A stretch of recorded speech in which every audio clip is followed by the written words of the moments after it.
बदलते भारत की शान।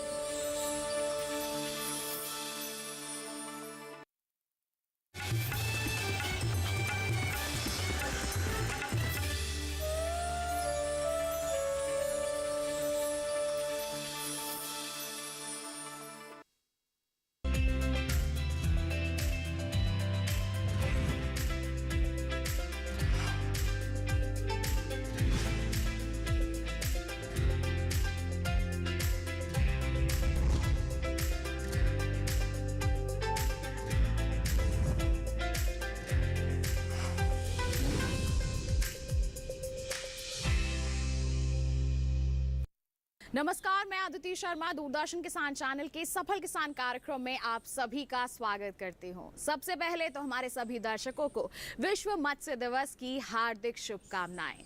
मछली पालन के क्षेत्र में और भी ज्यादा विकास हो सके, लोगों के समक्ष जागरूकता आ सके, इसी उद्देश्य के साथ आज का हमारा एक खास कार्यक्रम हम आपके लिए लेकर आए हैं, जिसमें आज हम बात करेंगे एक मछली व झींगा पालक की, जो गुजरात में इन क्षेत्रों में नई इबारत लिख रहे हैं।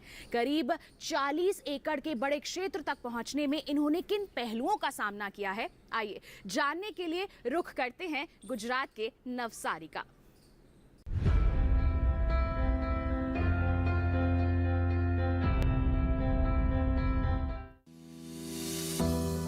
गुजरात खेती के साथ मछली पालन के क्षेत्र में भी अहम भूमिका निभा रहा है, क्योंकि राज्य की समुद्र तट की लंबाई करीब 1214.7 किलोमीटर है, जो कुल समुद्र तट का लगभग 23% भाग कवर करता है। और यही तटरेखा यहाँ किसानों के लिए रोजगार के अवसर पैदा करती है।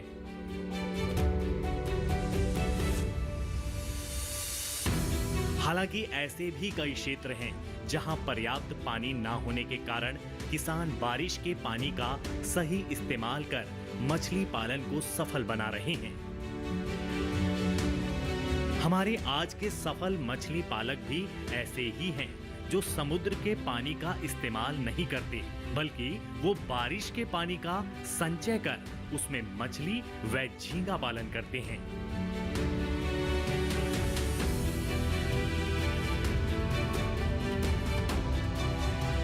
रोहित पटेल इस समय करीब 40 एकड़ में मछली व झींगा पालन कर रहे हैं। वो मुख्य रूप से देसी नस्लों की मछलियां, जिनमें रोहू, कतला, मृगल पालते हैं। उनका मानना है कि देसी प्रजाति की मछलियां आसानी से ढलकर विकास कर लेती हैं। इनका वजन तेजी से बढ़ता है। इससे कम समय में बढ़िया मुनाफा मिल जाता है। यहाँ हम 40 एकड़ में मछली पालन कर रहे हैं और यहाँ पानी का थोड़ा दूसरा कोई सोर्स है नहीं बारिश के अलावा। इसके लिए पहले हमको 1 साल यहाँ रख के 1 साल का ईयरलिंग बनाना पड़ता है। उसके बाद स्टॉकिंग पॉन्ड में हम लोग स्टॉक करते हैं, तो 6-8 महीने में वो एक मार्केटेबल साइज हो जाता है।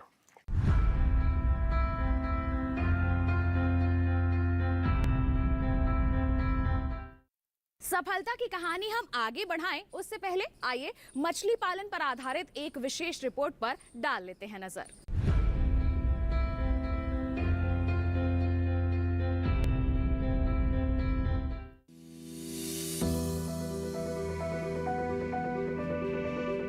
मछली भारत में भोजन, पोषण, रोजगार व आय का एक महत्वपूर्ण स्रोत है।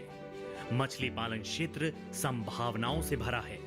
प्राथमिक स्तर पर यह क्षेत्र करीब 2.8 करोड़ से अधिक मछुआरों और मत्स्य पालकों को आजीविका, रोजगार और उद्यमिता के अवसर प्रदान करता है।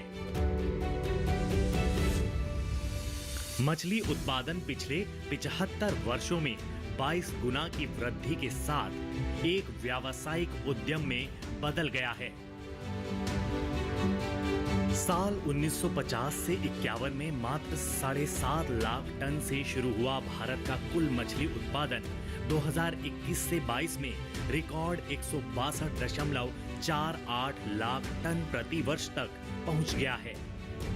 भारत वैश्विक मछली उत्पादन में लगभग 8% हिस्सेदारी के साथ तीसरा सबसे बड़ा मछली उत्पादक देश है। मत्स्य पालन क्षेत्र में मौजूद क्षमता को महसूस करते हुए सरकार ने मछुआरों और मत्स्य किसानों के फायदे के लिए PMMSY, FITF और KCC की शुरुआत की है। PMMSY के तहत करीब 20,000 करोड़ रुपए के परिव्यय की योजना है। इसका लक्ष्य 2024 से 25 तक मछली उत्पादन को मौजूदा 13.76 MMT से 22 MMT करना और इस क्षेत्र के जरिए लगभग 55 लाख लोगों के लिए अतिरिक्त रोजगार के अवसर पैदा करना है।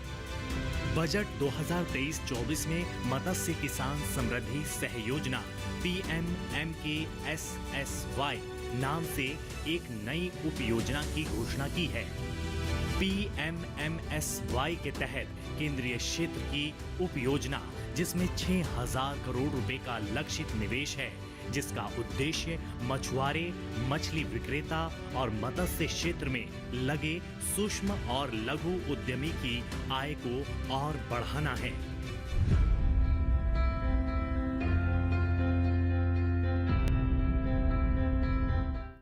तो जाना आपने कि मछली पालन के क्षेत्र में हमारा देश कितनी अच्छी सफलता हासिल कर रहा है। आइए अब कार्यक्रम में वापस रुख करते हैं रोहित जी के तालाब का और जानते हैं मछली पालन की तकनीकों के बारे में।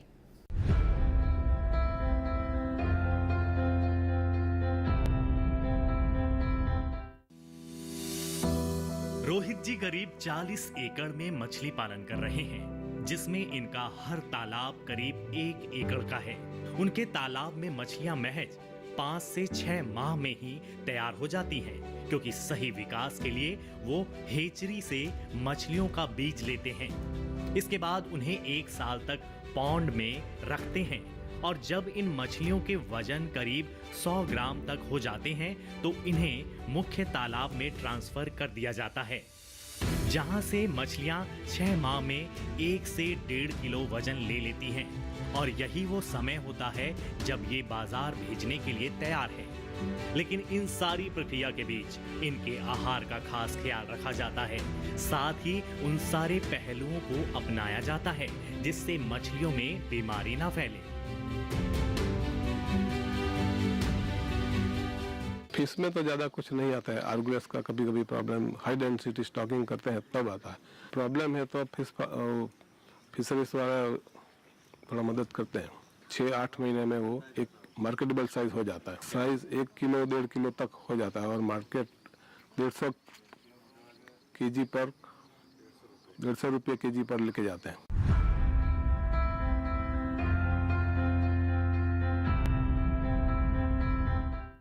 यहाँ वक्त हो चला है एक छोटे से ब्रेक का। आप कहीं मत जाइए, ब्रेक के बाद हम बात करेंगे झींगा पालन के बारे में। बने रहिए दूरदर्शन किसान पर, देखते रहिए कार्यक्रम सफल किसान।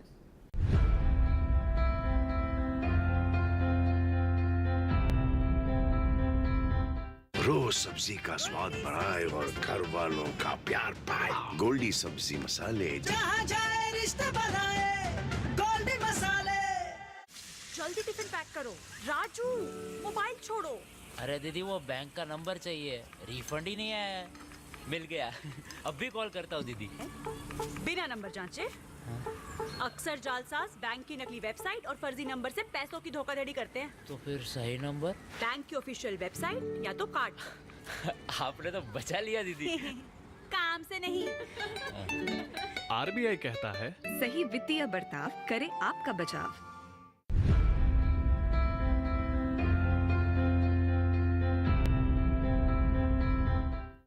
ब्रेक के बाद दूरदर्शन किसान के कार्यक्रम सफल किसान में आप सभी का फिर से स्वागत है।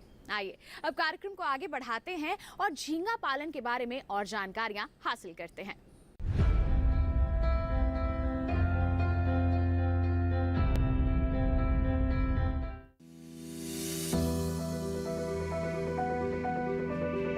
रोहित जी मछली पालन के साथ साथ झींगा पालन भी करते हैं।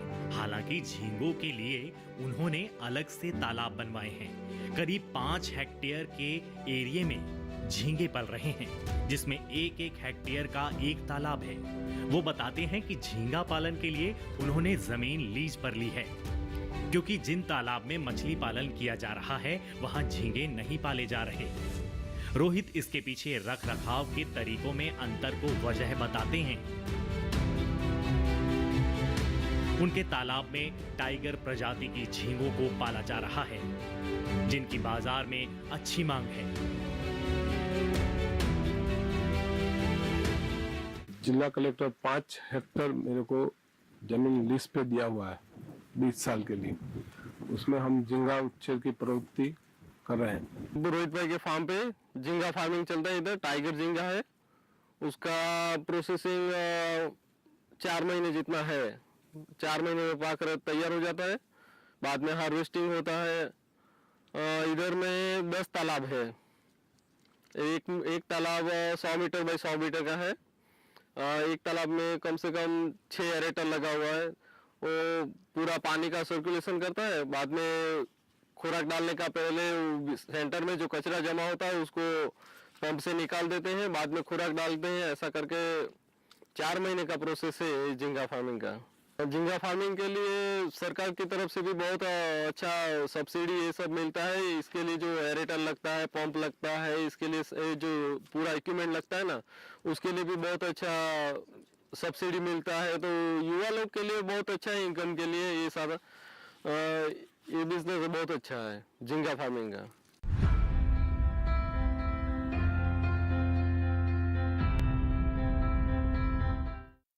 अब कार्यक्रम में आगे बढ़ने से पहले झींगा पालन पर विस्तृत जानकारी लेते हैं इस रिपोर्ट के जरिए।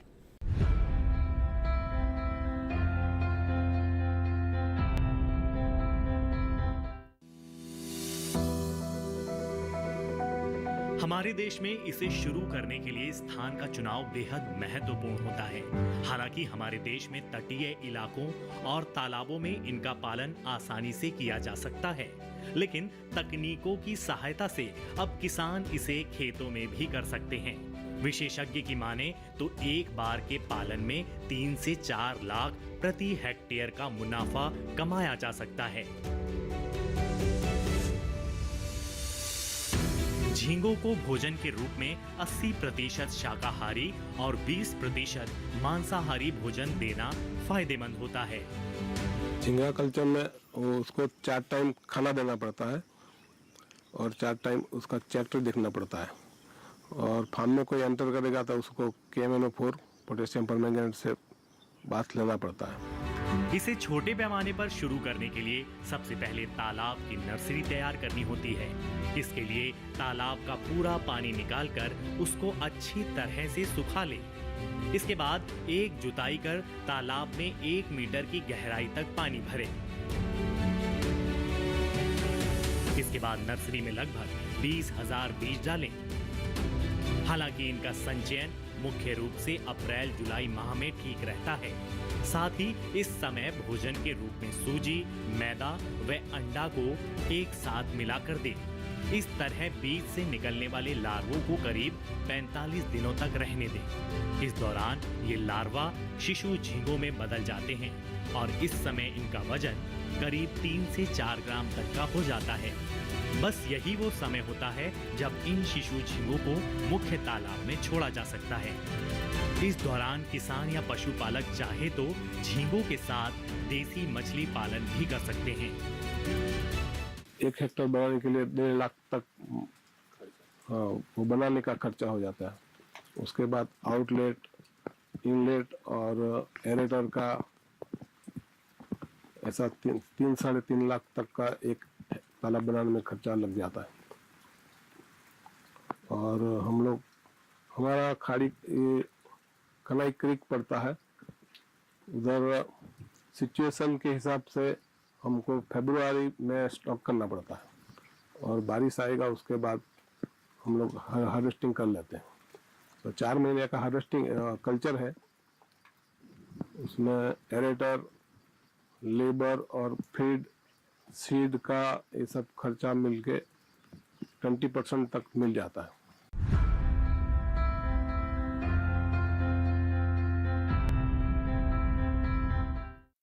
मछली पालन हो या फिर झींगा पालन हो, सबसे महत्वपूर्ण यही होता है कि तालाब में ऑक्सीजन के स्तर को बनाए रखा जाए। इसके लिए हमारे सफल मछली पालक रोहित जी क्या करते हैं, आइए उन्हीं से जानते हैं।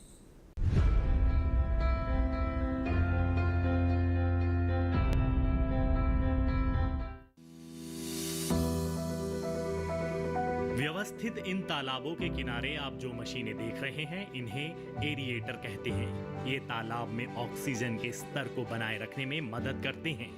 आमतौर पर एरिएटर को समय समय पर चलाते रहना चाहिए, लेकिन अगर आसमान में बादल छाने पर तालाब में जाकर देखें कि मछलियां पानी से बाहर मुंह तो नहीं निकाल रही। अगर ऐसा है तो ये पानी में ऑक्सीजन की कमी के लक्षण हैं। ऐसे में तालाब में ऊंचाई से पानी गिराएं या ऑक्सीजन एरिएटर दिन में 2 से 3 बार चलाएं। इसका एक और फायदा है कि अगर तालाब में गंदगी एकत्रित हो गई है तो एरिएटर की सहायता से उसे आसानी से निकाला जा सकता है। इसके साथ ही मछली पालकों को चाहिए कि तालाब में जल स्तर को बनाए रखें, जिससे मछलियों को तैरने के लिए पर्याप्त स्थान मिल सके। ट्रैक्टर देखने के बाद हम लोग एरेटर चलाते हैं। ऑक्सीजन का लेवल मेंटेन करने के लिए एरेटर चलाते हैं। 4 टाइम फीड डालते हैं और उसके बाद वो कितना कंज्यूम हो गया वो देखने के बाद फिर एरेटर चलाते हैं। एरेटर घूमता है तो उसका स्लज सेंटर एरिया में जमा हो जाता है, वो हम स्लज पंप से फिर बाहर निकालते हैं।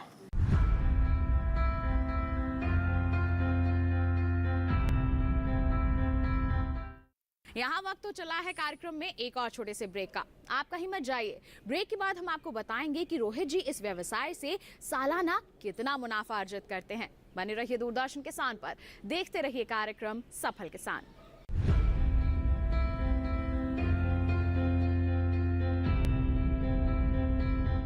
रोज सब्जी का स्वाद बढ़ाए और घर वालों का प्यार पाए। गोल्डी सब्जी मसाले, जहाँ जाए रिश्ते बनाए गोल्डी मसाले। मानसिक स्वास्थ्य पेशेवर से मदद लेना चाहते हैं लेकिन नहीं जानते कि कहां जाएं? टेलीमानस के 14416 पर संपर्क करें।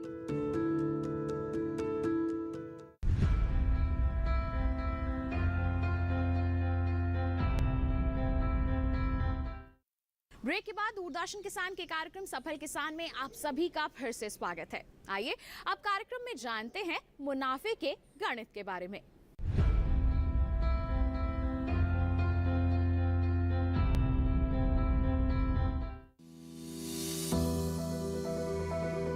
इतने बड़े पैमाने पर मछली व झींगा पालन करने के लिए रोहित जी ने कई लोगों को काम पर रखा है, जो तालाब में आहार डालने से लेकर इन्हें बाजार भेजने तक की पूरी जिम्मेदारी निभाते हैं। रोहित बताते हैं कि उनके यहाँ तैयार मछलियाँ बाजार में करीब 150 रुपए प्रति किलो के हिसाब से बेची जाती हैं।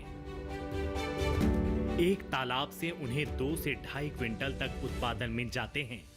इसके अलावा झींगा पालन से भी बढ़िया आय हो जाती है। सालाना आय को देखा जाए तो रोहित जी की आय करीब 1.5 करोड़ जाती है। माल बेचने के लिए भी रोहित को मशक्कत नहीं करनी पड़ती। उनका माल सप्लायर के माध्यम से एक्सपोर्ट किया जाता है। मार्केट तो एक्सपोर्ट क्वालिटी है, इसलिए एक्सपोर्टर को ही देना पड़ता है। हम लोग फार्मर है, इसलिए कल्चर करके उसको सप्लायर को देते हैं, सप्लायर फिर एक्सपोर्टर को देते हैं। वह साल हम लोग हार्वेस्टिंग किया था, उस टाइम 460 का रेट मिला था और कोरोना के चलते ज़्यादा रेट था, लेकिन और रसिया और यूक्रेन की वॉर की वजह से रेट थोड़ा हमको कम मिला, नहीं तो 720 तक मिलने वाला था। हाँ, उसमें थोड़ा प्रॉफिट 50% तक रहता है और एक टन में 3 टन तक 3-4 टन ऐसा प्रोडक्शन निकलता है और 150 रेट पर केजी मिलता है।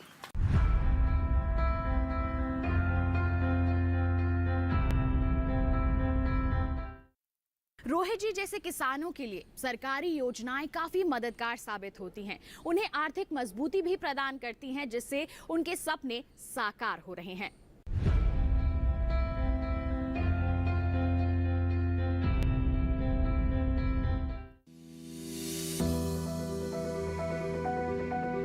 अमित जी की सफलता के पीछे सरकार की योजनाओं का भी हाथ है और इन योजनाओं को किसानों तक पहुंचाने में ग्रामीण स्तर पर सक्रिय सरपंचों का। अभी सरकार की जो योजना है किसान निधि योजना के अंतर्गत हम अब 1000 से ज़्यादा खेडूतों को हमारे यहाँ लाभ मिल रहा है और किसी का कोई कारण से अटक गया तो हम वहाँ तालुका पे जाके वो फॉलोअप करके उसको फिर से दिलवा देते हैं। और जहाँ पे गैस लाइन नहीं पहुँची है वहाँ वो कच्चे घर पे हम गैस का सिलेंडर दिलवाते हैं। और हमारे यहाँ इधर खारा पानी है तो उसमें वहाँ हम मत्स्य पालन के लिए वो जीगा फार्म है इधर 4 से 5 उन लोगों को केवीके के माध्यम से वो ट्रेनिंग दिलवा के अच्छा पाको उसके लिए जो पूरी लाभ देते हैं। अभी युवा लोग के लिए एक संदेश है कि इधर ही आधुनिक खेती करके इधर हमारे यहाँ कृषि विज्ञान केंद्र है वहाँ पूरा मार्गदर्शन मिलता है तो इधर ही आधुनिक खेती करके उसको आत्मनिर्भर करके इधर ही मैक्सिमम रोजगारी मिले इसका प्रयास हम कर रहे हैं।